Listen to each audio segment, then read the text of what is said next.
कौन से ऐसे मेथड्स हैं जिससे वो अपने ब्रेस्ट मिल्क की सप्लाई या ब्रेस्ट मिल्क की सेक्रेशंस को बढ़ा सकते हैं। क्लिनिक में मदद को बताता हूँ जिससे उनको मदद मिलती है। या फिर सौंफ का पानी पी सकते हैं।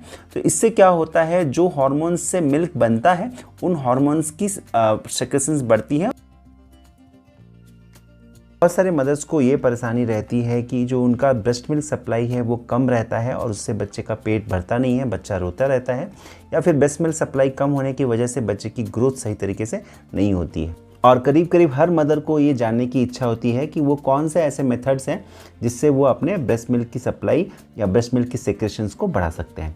तो आज हम बात करेंगे कि कौन से ऐसे टेक्निक्स हैं जिसकी वजह से मदर का मिल्क सेक्रेशन बढ़ सकता है, कौन से टेक्निक्स मैं अपने क्लिनिक में मदर्स को बताता हूँ जिससे उनको मदद मिलती है।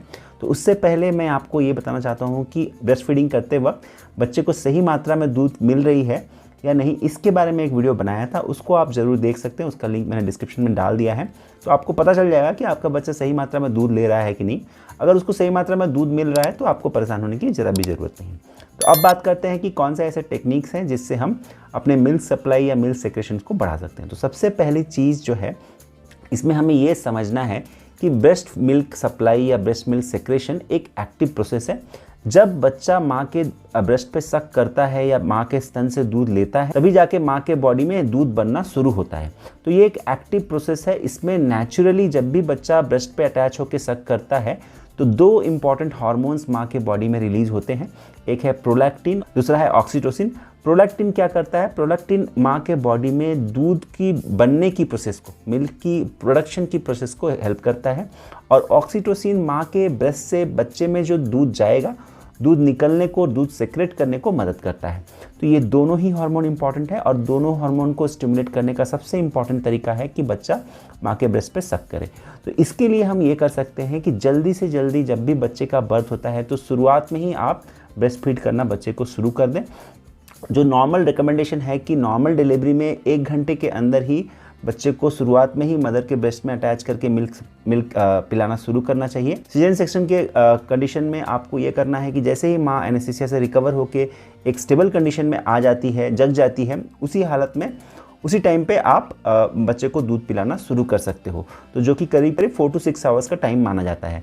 बट इसमें यही रहेगा कि जब भी सिजेरियन सेक्शन के बाद मदर स्टेबल हो तो ब्रेस्ट फीडिंग शुरू कर सकते हैं। Early initiation of breast milk से ये होता है कि शुरुआत से ही मिल्क की सप्लाई अच्छी रहती है और बच्चा भी सही तरीके से दूध लेना शुरू से ही सीख जाता है।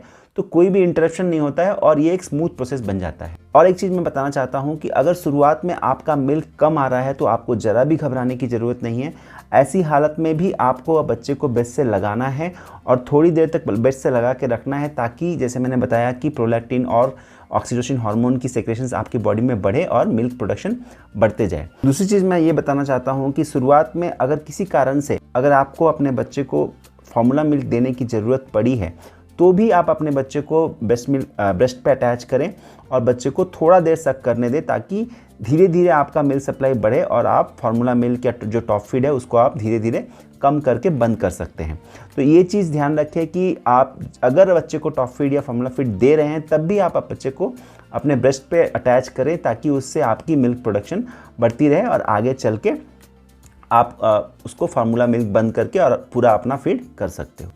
नेक्स्ट चीज़ जो मैं बताना चाहता हूँ कि एक और प्रॉब्लम जो बहुत ज़्यादा पेरेंट्स को होती है कि वो ये नहीं समझ पाते हैं कि जो शुरुआती मिल्क आता है वो काफ़ी कम आता है, थोड़ी मात्रा में ही आता है, जिससे उनको लगता है कि ये मिल्क बच्चे के लिए सफिशिएंट नहीं है और उनको टॉप फीड देने की ज़रूरत है। कई बार ऐसा होता है कि जो शुरुआती मिल्क है जो गाढ़ा पीले रंग का होता है उसको हम लोग कल्चरल प्रैक्टिस की वजह से नहीं देते हैं, उसको हम ख़राब मानते हैं, जो कि एकदम गलत है। आपको शुरुआती मिल्क बच्चों को देना है। जो पहला 3 से 5 दिन के अंदर जो मिल्क आती है, जिसको हम मेडिकल लैंग्वेज में कोलोस्ट्रम बोलते हैं, वो बहुत ज़्यादा इंपॉर्टेंट है। वो प्रोटीन में रिच होता है और उसकी जो कैलोरिक वैल्यू है जो बाद की मिल्क है, जो नॉर्मल मिल्क है जो बाद में आती है मिल्क, उससे ज़्यादा होती है। तो ये जो कोलोस्ट्रम है ये एनर्जी डेंस होता है, इसलिए थोड़ी मात्रा में भी कोलोस्ट्रम बच्चे के लिए सफिशिएंट होता है उसकी जो एनर्जी रिक्वायरमेंट के लिए। और शुरू में बच्चा थोड़ा कम दूध पीता है, ये भी नेचुरल है, क्योंकि बच्चा एडजस्ट कर रहा होता है बाहर आने के बाद, गर्भ से बाहर आने के बाद, तो उसको कम मात्रा की दूध ज़रूरत होती है, उसके लिए कोलोस्ट्रम काफ़ी होता है। तो शुरुआत में आप ज़रूर कोलोस्ट्रम पिलाएं। कोलोस्ट्रम से बच्चे को कई सारे फ़ायदे होते हैं। एक तो जो सबसे इम्पॉर्टेंट फ़ायदा होता है कि बच्चे की इम्यूनिटी बढ़ती है, क्योंकि कोलोस्ट्रम में बहुत ज़्यादा एंटीबॉडीज़ होती हैं। इसके अलावा भी कोलोस्ट्रम बच्चे को इन्फेक्शन से बचाता है, उनके इंटेस्टाइन को हेल्दी रखता है और उनको जॉन्डिस कम करने में भी मदद करता है। तो कोलोस्ट्रम के बहुत सारे फायदे हैं। कोलोस्ट्रम का मतलब कि जन्म के पहले 3 से 5 दिन में जो मिल्क, गाढ़ा मिल्क निकलता है उसको हम कोलोस्ट्रम बोलते हैं। वो थोड़ी मात्रा में निकलते हुए भी बच्चे के लिए काफ़ी रहता है, उसको आप ज़रूर पिलाएं। अब जो मैं चीज़ बताना चाहता हूँ वो है कि जो मिल्क फीडिंग प्रोसेस है उसको माँ और बच्चे दोनों को लर्न करना पड़ता है। ऑल्दो ये एक नेचुरल इंस्टिंक्टिव प्रोसेस है, बच्चा जन्म के बाद तुरंत दूध पीने को देखता है, फिर भी बच्चे को और माँ को दोनों को ही दूध पिलाने की प्रोसेस में थोड़ी सी नॉलेज की ज़रूरत होती है और थोड़ा सा लर्निंग की भी ज़रूरत होती है। तो इसमें पोजीशन जो है, लैचिंग, जिसको बच्चा माँ के ब्रेस्ट पे जब अटैच होता है उसको सही होना चाहिए। नहीं अगर सही तरीके से अटैच हुआ तो बच्चा सही तरीके से दूध सक नहीं कर पाएगा, उसको नहीं मिलेगा तो बच्चा फ्रस्ट्रेट हो जाता है। तो इसमें लैचिंग में आप ध्यान रखें कि जब भी बच्चा ब्रेस्ट पे अटैच होता है तो जो निप्पल है उसके साथ साथ जो निप्पल के सराउंडिंग ब्लैक स्किन होता है जिसको एरियोला बोलते हैं, वो भी बच्चे के माउथ के अंदर ज़्यादा से ज़्यादा जाना चाहिए, तभी बच्चा अच्छी तरह से मिल्क सक कर पाएगा। और इस पोजीशन को आप इस पिक्चर में देख सकते हैं। सेकेंड थिंग जो है कि बच्चे को किस पोजीशन में होल्ड करना है ब्रेस्ट फीडिंग के वक्त, उसका भी पिक्चर मैंने दिखा दिया कि ये सब पोजीशंस में आप बच्चे को फीड करा सकते हो। ये दोनों चीज़ें बहुत इंपॉर्टेंट है। लैचिंग और ब्रेस्ट फीडिंग की पोजीशंस अगर सही होंगी तो बच्चे को आसान रहता है दूध लेना और बच्चा धीरे धीरे दूध लेना सीख जाता है। थर्ड इंपॉर्टेंट पॉइंट जो आपको ध्यान रखना है कि जब भी आपके बच्चे को दूध पिला रहे हैं तो आप एक तरफ से पूरा दूध पिलाइए और उसके बाद अगर बच्चे सेटिस्फाई नहीं हो रहा है तो फिर दूसरे तरफ का भी यूज़ कीजिए। अगर कोई लेफ़्ट ओवर मिल्क है या फिर ब्रेस्ट इंगॉज लग रहा है या किसी वजह से आपके बच्चे को उतनी दूध की मात्रा नहीं ज़रूरत पड़े जितना आपको बन रहा है, तो ज़रूर आप ब्रेस्ट मिल्क को पंप कर लें, पंप करके निकाल दें। उससे क्या होता है, जब ज़्यादा इंगॉज हो जाती है ब्रेस्ट तो मिल्क बनना बंद हो जाता है।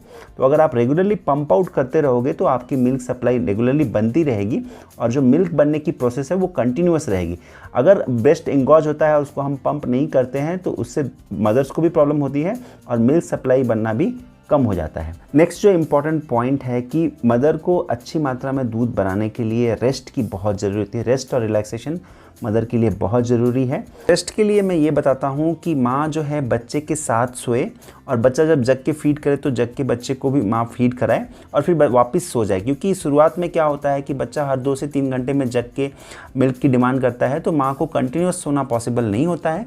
तो इसलिए दिन में कम से कम 6 से 8 घंटे सोने के लिए बच्चे के साथ सोना या बच्चे के साथ सोना और बच्चे के साथ जगना, ये करके माँ अपनी नींद की रिक्वायरमेंट को पूरा कर सकती है। नेक्स्ट जो इम्पॉर्टेंट पॉइंट है वो है हाइड्रेशन, क्योंकि हम जानते हैं कि माँ के दूध में 85% से ज़्यादा वाटर होता है।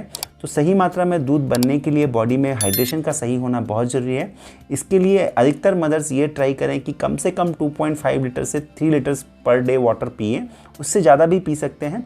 और हाइड्रेशन में आप ट्राई करें कि पानी पिए, पानी के साथ साथ तरह तरह के जूस, सूप्स, कोकोनट वाटर, ये सब चीज़ें लें ताकि हाइड्रेशन सही रहे और मिल्क की सप्लाई अच्छे से होती रहे। अब नेक्स्ट मैं बताने वाला हूँ कि कौन से ऐसे फूड आइटम्स हैं जो मदर की मिल्क सप्लाई को बढ़ा सकते हैं। तो इसमें जो है बहुत सारी चीज़ें ट्रेडिशनली हम यूज़ करते रहते हैं और उससे काफ़ी ज़्यादा फ़ायदा भी देखा जाता है।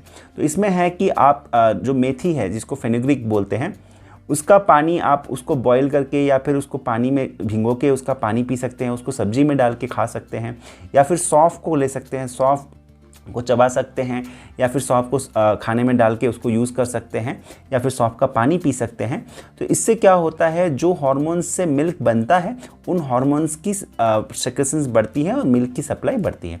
इसके अलावा भी तिल का लड्डू, गोंद का लड्डू या फिर आलमंड्स या फिर तरह तरह के नट्स खाने से भी मिल्क सप्लाई बढ़ती है। फ्रूट्स में पपाया देखा गया है कि मिल्क सप्लाई बढ़ाने में काफ़ी मदद करता है। सीरियल्स में जौ, जिसको हम बार्ली बोलते हैं, ओट्स और दलिया, ये सब चीज़ें भी मिल्क प्रोडक्शन बढ़ाने में मदद करती हैं।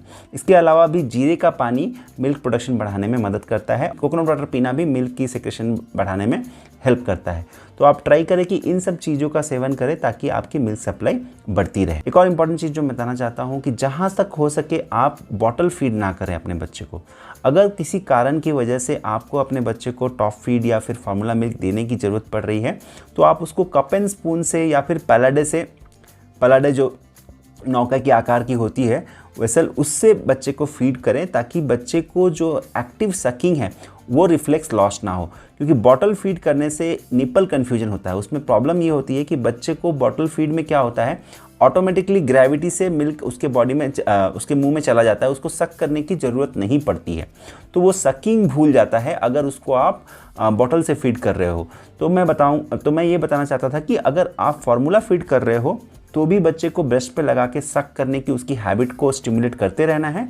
और साथ साथ जब भी आप फार्मूला दे रहे हो तो फार्मूला फीड देने के लिए कप एंड स्पून या फिर पैलेडे का यूज़ करो।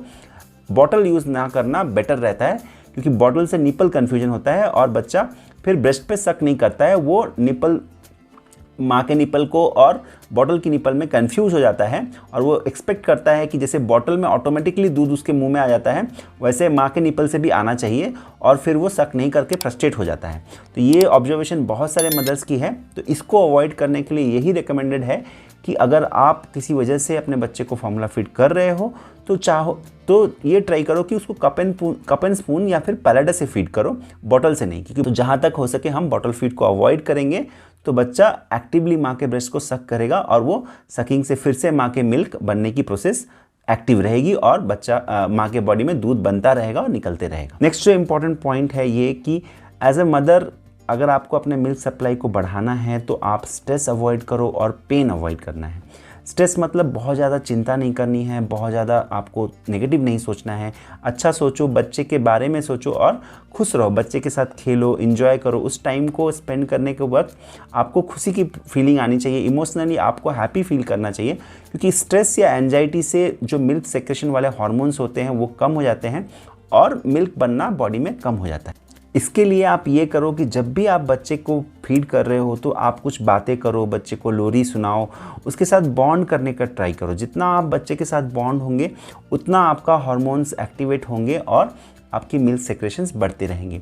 एक और चीज़ मैं बताना चाहता हूँ कि किसी वजह से अगर आप अपने बच्चे को मिक्स फीडिंग कर रहे हो, मान लो कि आप थोड़ा सा फार्मूला मिल्क दे रहे हो, थोड़ा सा ब्रेस्ट फीड कर रहे हो, तो हमेशा आप ब्रेस्ट फीडिंग पहले करना और उसके बाद जो बच्चा थोड़ा सा उसको जो एडिशनल अमाउंट मिल्क की ज़रूरत पड़ती है उसके लिए आप फार्मूला फीड करो और धीरे धीरे हम फार्मूला मिल्क की अमाउंट को कम करते हुए उसको स्टॉप कर सकते हैं। और इस चीज़ से इतना परेशान नहीं होना है, क्योंकि हम सभी डॉक्टर्स या फिर जो हेल्थ केयर एडवाइजर्स हैं यही बताते हैं कि ब्रेस्ट फीड करो, फार्मूला फीड नहीं करना चाहिए। तो इससे बहुत ज़्यादा स्ट्रेस्ड आउट नहीं होना है कि हम फार्मूला फीड कर रहे हैं। अगर आप फार्मूला फीड कर रहे हो तो वो कोई नुकसानदेह नहीं है। उसमें क्या होता है कि हम धीरे धीरे अगर ब्रेस्ट मिल्क सप्लाई बढ़ती जाएगी तो हम फार्मूला मिल्क को कम करके धीरे धीरे स्टॉप कर सकते हैं। तो इतना परेशान नहीं हो। थोड़ा बहुत अगर हम फार्मूला मिल्क दे भी रहे हैं तो over a period of time हम ये ट्राई करेंगे कि ब्रेस्ट मिल्क जो सेक्रेशन बढ़ते जाए और धीरे धीरे हम फार्मूला मिल्क को कम करते हुए उसको बंद कर लें। तो इससे परेशान नहीं होना, इस चीज़ से डरना नहीं है कि हम फार्मूला फीड कर रहे हैं तो बहुत कुछ नुकसान हो जाएगा। कुछ नुकसान नहीं होगा। फार्मूला फीड भी बच्चे के लिए सेफ़ रहता है अगर हम उसको कम मात्रा में करें और धीरे धीरे उसको कम करके हम उसको बंद कर सकते हैं। फाइनली मैं ये बताना चाहता हूँ कि अगर आपकी ब्रेस्ट मिल्क सप्लाई जो है इन सारे टेक्निक्स के बाद भी अच्छे से नहीं हो रही है तो आप एक अच्छे लैक्टेशनल कंसल्टेंट से मिल सकते हो, उनकी ओपिनियन ले सकते हो, उनसे हेल्प ले सकते हो, प्रैक्टिकली दिखा सकते हो कि आपकी टेक्निक सही है कि नहीं, या आपके डाइट में कुछ मॉडिफिकेशन कर सकते हैं कि नहीं। और इन सब की मदद से भी आपके मिल्क सेक्रेशंस को सही करके हम बच्चे को ब्रेस्ट फीडिंग कंटिन्यू कर सकते हैं। क्योंकि मुझे ये लगता है पर्सनली कि लैक्टेशनल कंसल्टेंट की हेल्प से कई बार मदर्स की ये जो मिल्क सेक्रेशन से बढ़ जाती है और वो धीरे धीरे बच्चे को फार्मूला मिल्क से स्टॉप करके पूरा ब्रेस्ट फीडिंग कर पाती हैं। तो ये ज़्यादा अच्छा रहता है क्योंकि फार्मूला मिल्क काफ़ी कॉस्टली भी होता है। महीनों में हर मंथ कई हज़ार रुपए फार्मूला मिल्क फीडिंग के पीछे खर्च हो सकते हैं। और एक चीज़ जो होता है कि अगर मिल्क सप्लाई एडिक्वेट नहीं है तो हम कुछ सप्लीमेंट्स जैसे लैक्टेयर ग्रैन्यूल्स या फिर लैक्टोनिक या गैलेट ग्रैन्यूल्स ये सब हम प्रिस्क्राइब करते हैं। तो ये ज़रूर आप अपने गायनेकोलॉजिस्ट या पीडियाट्रिशियन से प्रिस्क्राइब करा के ले सकते हैं। इसके अलावा भी मेटोक्लोप्रोमाइड की जो टैबलेट होती है वो भी आप अपने डॉक्टर की प्रिस्क्रिप्शन की मदद से ले सकते हैं। इन सब चीज़ों से भी ब्रेस्ट मिल्क सेक्रेशन में मदद मिलती है। मैं आशा करता हूँ कि आपको अपने ब्रेस्ट मिल्क सप्लाई बढ़ाने के रिगार्डिंग जो भी क्वेरीज या डाउट होगी उसका आंसर आपको मिल गया होगा। अगर आपको थोड़े भी एडिशनल हेल्प की ज़रूरत है तो ज़रूर आप लैक्टेशनल कंसल्टेंट से मिलें और उनकी ओपिनियन से आप अपने जो भी चेंजेस करेंगे तो देखेंगे कि ज़रूर मिल्क सप्लाई बढ़ जाएगी। क्योंकि ये एक आसान तरीका है इस प्रॉब्लम से निकलने के लिए। कई बार हम अपने से ट्राई करके चीज़ों को सॉल्व नहीं कर पाते तो एक्सपर्ट की हेल्प लेना अच्छा रहता है। अगर आपको ये वीडियो पसंद आए तो जरूर चैनल को सब्सक्राइब करें, दूसरे पेरेंट्स के साथ शेयर करें ताकि उनको भी ये साइंटिफिकली करेक्ट इन्फॉर्मेशन मिलती रहे। Thank you.